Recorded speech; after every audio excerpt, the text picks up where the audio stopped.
최근 유럽에서 아스트라제네카 백신을 맞고 혈전이 생겨 사망하는 사례가 발생하면서 일부 국가들이 백신 접종을 잠시 중단하고 있습니다. 자, 그렇다면 우리는 계속 접종을 해도 되는 건지 불안해하시는 분들도 계실 텐데요. 일단 백신과의 인과관계가 확인되지 않은 데다 사망 사례가 발생한 특정 제조 번호의 백신은 국내에 수입되지 않은 것으로 확인됐습니다. 박진주 기자가 취재했습니다. 유럽에서 아스트라제네카 백신을 접종한 후 혈전, 그러니까 혈관 속에서 피가 굳어진 덩어리가 생겨 사망한 경우는 모두 4건입니다. 이탈리아에서 남성 2명, 오스트리아에서는 40대 간호사가, 덴마크에서는 60대 여성이 백신을 맞은 뒤 혈전과 관련된 질병으로 숨졌습니다. 문제가 된 백신은 ABV5300과 ABV2856 두 개의 제조 번호로 유럽에서 생산된 제품으로 알려졌습니다.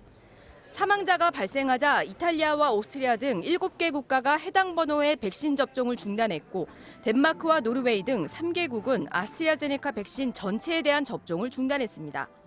하지만 유럽의약품청을 비롯해 영국과 프랑스, 독일 보건당국들은 백신과 혈전 생성과의 인과관계는 확인되지 않았다며 접종을 계속해야 한다는 입장을 밝혔습니다.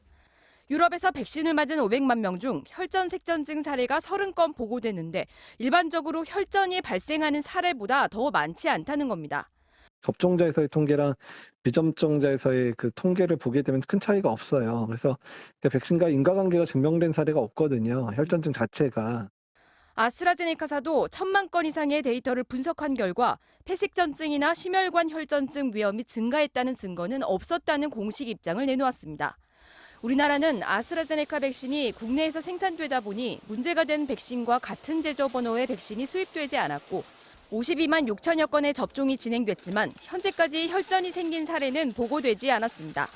전문가들은 기저질환이 있는 경우라면 더욱 혈전을 우려해 백신 접종을 피해서는 안 된다고 강조했습니다.